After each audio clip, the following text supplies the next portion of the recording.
In Texas, but in Tarrant County, a lot is at stake for two men. One of them will be sheriff. When the votes are counted tonight, Dee Anderson's been in that post since 2001, being challenged by former Dalworthington Gardens Police Chief Bill Wayborn.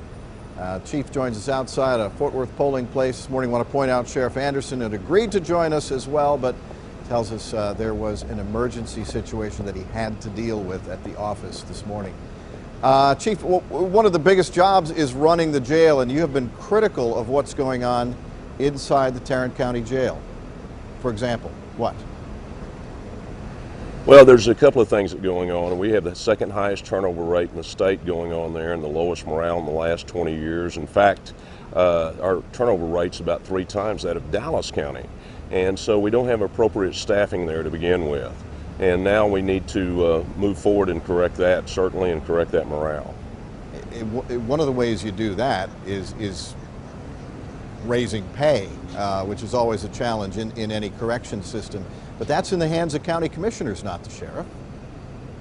Well, that's certainly a variable, is pay. But you know, environment is just as important. An environment where they know that their boss has a relationship with them and they've seen them. You know, I have visited with hundreds of deputies that have rarely seen the sheriff. I've never seen the sheriff, and certainly hadn't seen his command staff. And I think that's important to have a relationship with those people and let them know that you have their back and that you support what they do.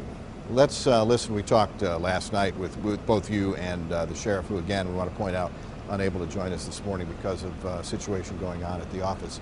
Let's listen to what the sheriff said.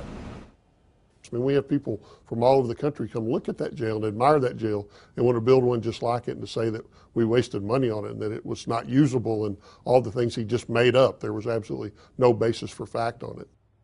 Seems like there might be hard to do. Well, and it has passed inspection. Dallas County has had repeated problems over the years. It's finally now passing inspections. Has Tarrant County ever failed one of the state mandated or federal inspections? Well, actually, they've always passed, including under the previous sheriffs previous to Dee Anderson. They've passed the state jail inspection, and it's a minimum standard, is what they said. And what the jail standards people have told us is the way that they're running the jail right now, with the capacity of half of what it should be in there, that they will pass. But if they try to raise it to capacity, it's going to be very laborious, and they're going to have a lot more staff to do what they can. All right. Chief Wayborn, thanks very much for joining us, and tonight we'll find out the results. Polls close at 7 o'clock. We'll have results, of course, on Fox 4 News at 9.